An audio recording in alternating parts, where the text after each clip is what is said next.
Good morning friends, তোমরা সবাই কেমন আছো? আশা করছি ভালো আছো, আর আমরাও মোটামুটি ভালোই আছি। তো দেখো, আজকের সকাল থেকে এখান থেকে শুরু হচ্ছে ছাগলগুলো। আজকেও আমি বাইরে বার করে দিচ্ছি, আর অনেকটাই বেলা হয়ে গেছে। এখন আমার সমস্ত কাজকর্ম সারা হয়ে গেছে, তাই দেখলাম বাপি এখনও রাস্তা থেকে ফেরেনি, তাই আমি ভাবলাম ছাগলগুলো আজকে আমি বার করে ফেলি। তো চলো দেখা যাক বাপি কী কী বাজার করে নিয়ে আসে কি না। আর দেখো, আমাদের সব ছাগলগুলো এখন এক এক করে বাইরের দিকে। Hello guys, welcome back to my channel SSR লাইফস্টাইলে তোমাদের সবাইকে জানাই আরও একবার ওয়েলকাম। তো দেখো, এইটা হচ্ছে আমাদের বছরের প্রথম ইলিশ মাছ খাওয়া, ঠিক আছে? এইটা বাপি কালকে নিয়ে এসেছিল, তো কালকে যেহেতু রান্না হয়ে গেছিলো এই জন্য কালকে আর রান্না করিনি। তো আজকে এটাকে কচু, বেগুন আর আলু দিয়ে রান্না করবো। তো চলো ঝটপট করে কেটে নিয়ে যাক। ও নো,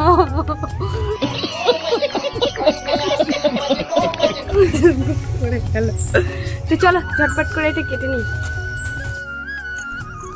এই মাছটা কালকে ঠিক এনেছিল বাপি। আমার যখন রান্না বান্না হয়ে গেছে তখন বাপি মাছটা নিয়ে এসছে, জানো তো। তা আমি বললাম যে বাপি আজকে আর খাবো না, রেখে দাও, কালকে খাবো, কারণ এখন তো ফ্রিজ আছে, নষ্ট হবে না। ডিপ ফ্রিজে রেখে দিয়েছিলাম, মাছটার কিছুই হয়নি।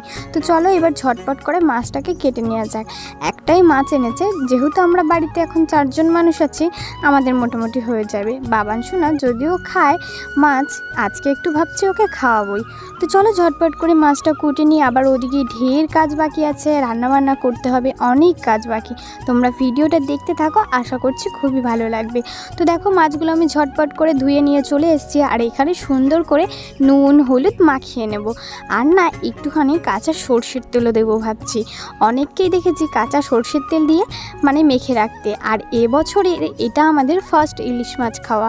প্রত্যেক বছরই তো খাই, কিন্তু এবছরে না, এর আগে খাওয়া হয়নি, এটাই ফার্স্ট আমাদের ইলিশ মাছ খাওয়া। তো দেখো, এখানে আমি একটু তেলও দিয়ে দিলাম, বেশ সুন্দর করে মেখে রেখে দেবো এটাকে আমি আধা ঘন্টা মতন। তারপরে এখানে দেখে নাও, ঝটপট করে ভাতটাও বসিয়ে দিয়েছি, আর ভাতটা অর্ধেক ফুটে গেছে। আর এখানে কচু, আলু, বেগুন সব কিছু আমি ভেজে রেখে দিয়েছি, কারণ যে আমার যেহেতু দেরি না হয়।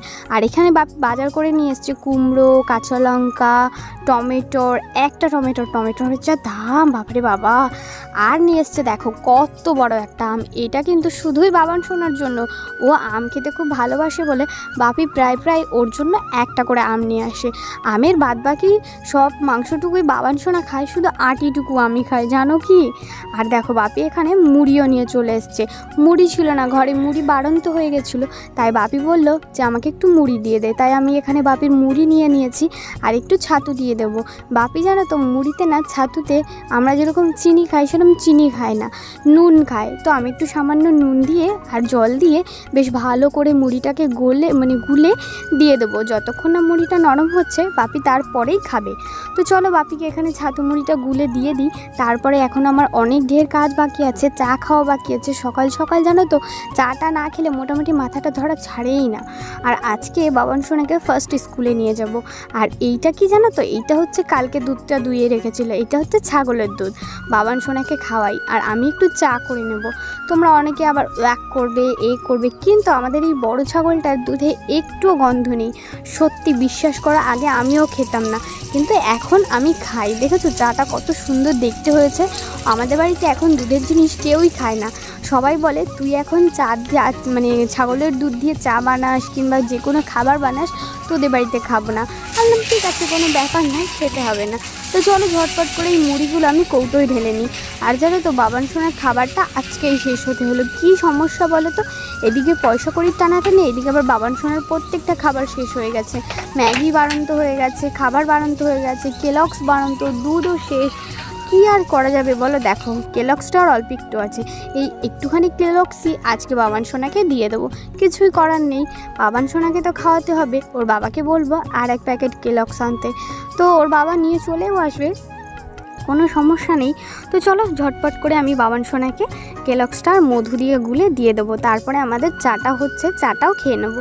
জানো তো বাবাকে আগে দেখতাম যখন ছোট ছিলাম, বাজার থেকে যখন ইলিশ মাছ আনতো, মা না এমন একটা রেসিপি রান্না করতো না, সত্যি এখনও মুখে লেগে থাকার মতন।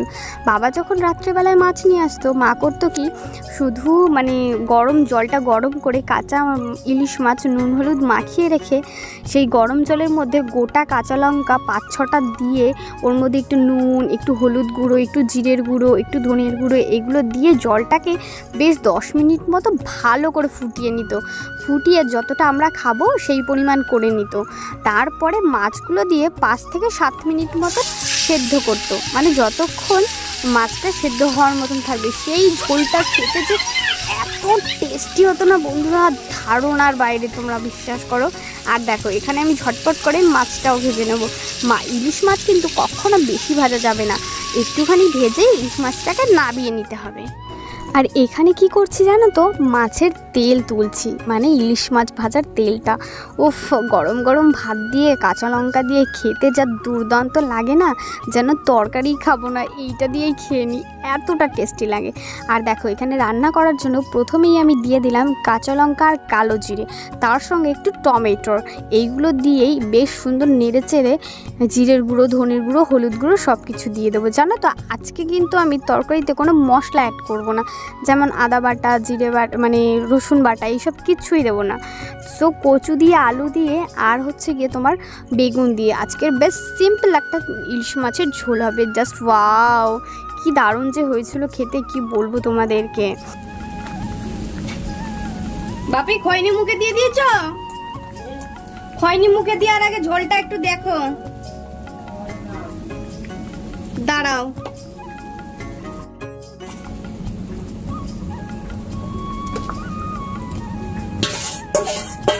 কোথায় যাচ্ছ তুমি? সো আমাদের আজকে বাবার সোনার ফার্স্ট স্কুল, আমরা হচ্ছে স্কুলে যাচ্ছি, দেখিও কতটুকু পড়াশোনা করে কিনা। আর বাবা হাই বলে দাও। High high. ও কি সুন্দর করে বলো। বাবার সোনা হাঁপিয়ে গেছে, তাড়াতাড়ি এসো। সো চলো গাইজ স্কুলে যাওয়া যাক, প্রচণ্ড পরিমাণে রোদ, আর বাবার সোনা দেখো হাঁপিয়ে গেছে। এসো,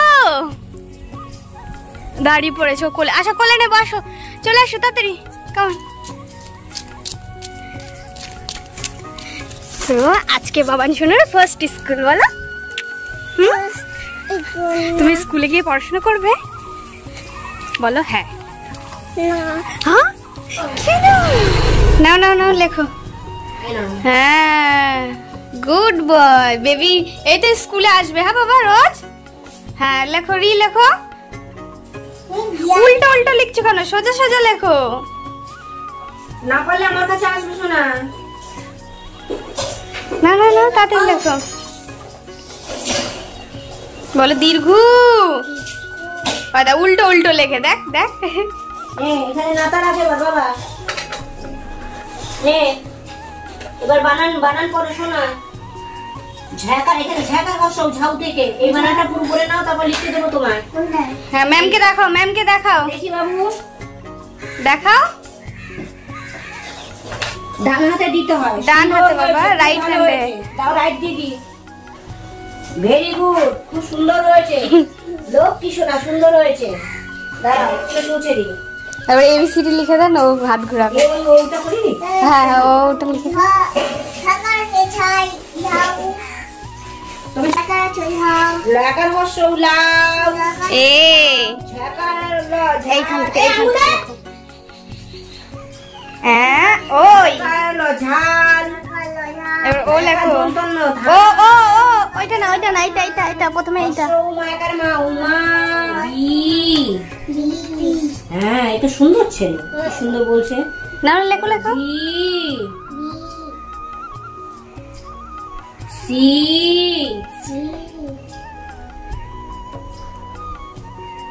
ডি, সুন্দর হয়েছে। এবার তুমি আজ বাবান সোনার ফার্স্ট স্কুল ছিল, তো পড়াশোনা কমপ্লিট করে বাবান সোনা একটু ওয়েটটাও মাপা হয়ে গেল। আগের মাসের থেকে ওয়েটটা একটুখানি বেড়েছে, কারণ আগের মাসে না গরমেতে ওয়েট অনেকটাই কমে গিয়েছিল। আর আমিও মেপে নিলাম, আমার ওয়েটটা না অনেকটাই বেড়ে গেছে। আমি তো ভেবেই অবাক যে আমি খাওয়া কন্ট্রোল করতে পারছি না। ভগবান, আমার ওয়েটটা দিন দিন বেড়েই যাচ্ছে, আমি মোটু হয়ে যাচ্ছি। এটা ভেবে ভেবেই না আমার মাথা খারাপ হয়ে যায়, ভাবি এটা খাবো না ওটা খাবো না, কিন্তু হয় না। তো চলো দেখতে দেখতে এখানে শাকগুলো বেশ সুন্দর করে কুচিয়ে নিই। আর অর্ধেক রান্নাবান্না করে চলে গেছিলাম আমি। আর এখানে দেখো পুরো রান্না কমপ্লিট হয়ে গেছে। এখানে কাঁচকলা ভাজা, কুমড়ো ভাজা, শাক ভাজা, বাবান সোনার ডিম, আর এখানে দেখো ইলিশ মাছের পাতলা ঝোল, বেগুন দিয়ে, আলু দিয়ে, কচু দিয়ে, দুর্দান্ত হয়েছিল খেতে। সিরিয়াসলি বন্ধুরা, তোমরা এইভাবে সিম্পলভাবে রান্না করে দেখবে। আর এইটা হচ্ছে ইলিশ মাছ ভাজার তেল আর ভাত। আজকের আমাদের দুপুরের লাঞ্চ জাস্ট এটাই। তোমরা কে কে খাবে চলে আসো ঝটপট। আর আমি রান্নাঘরটাও বেশ সুন্দর করে ক্লিন করে নিয়েছি। আমার সমস্ত কাজকর্ম হয়ে গেছে, কিন্তু একটা কাজ এখনও বাকি আছে। কী কাজ জানো? আমার কিন্তু সকালে একবার স্নান হয়ে গেছে, জামা কাপড়গুলো ভিজিয়ে রেখেছিলাম। ভাবলাম বিকেলবেলায় যখন জল এসছে, তো চলো আমি এইভাবেই একবার জামা কাপড়গুলো কেচে নিই।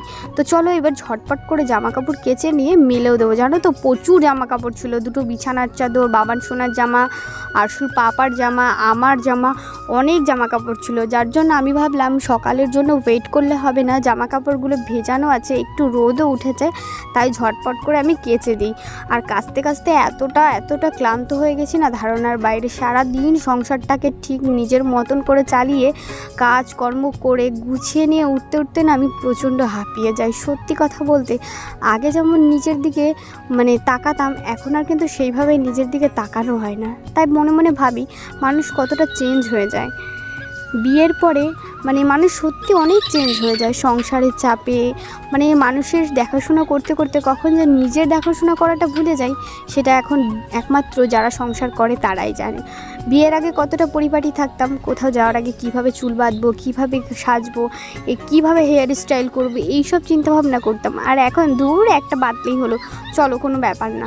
আর বিয়ের আগে মা এটা পারি না, মা এটা পারি না। আর এখন বিয়ের পরে মনে হয় কাকে বলবো আমি এটা পারি না, এটা আমাকে করতে হবে, যে করে হোক আমাকে এরা হোক ব্যাকা হোক তেরা হোক করতেই হবে। এটাই হচ্ছে ব্যাপার, জানো তো। মানুষের দুটো জীবনের পার্থক্য এটাই, বিয়ের আগে আর বিয়ের পরে। বিয়ের আগে থাকে বাবার রাজকন্যা, আর বিয়ের পরে হয়ে যায় বরের রানী থেকে কি জান কাজের রানী। সত্যি কথা, এটা কাজের রানী। তো দেখো ঝটপট করে আমার কাঁচা টাচা হয়ে গেছে। আর এখানে আমি আমাদের এই বাড়ির সাইডে যে দড়িটা আছে ওখানটায় মেলে দিচ্ছি, কারণ জলটা তো অন্তত শুকাবে। আর যা মেঘ করেছে সেটাও মনে হচ্ছে শুকাবে না। তো চলো দেখা যাক কি হয় না হয়, তোমরা ভিডিওটা দেখতে থাকো। Good evening friends. তো দেখো আমার সমস্ত কাজকর্ম করা হয়ে গেছে, জামা কাপড় তো কেচেই নিলাম, এক গামলা বলো বালতি বলো। আর প্রচণ্ড পরিমাণে মেঘ করেছে দেখো,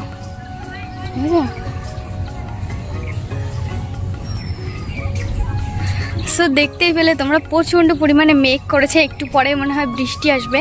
আর আমি যা জামা কাপড় কেচেছি তা মনে হয় আজকে তো জলও ঝরবে না।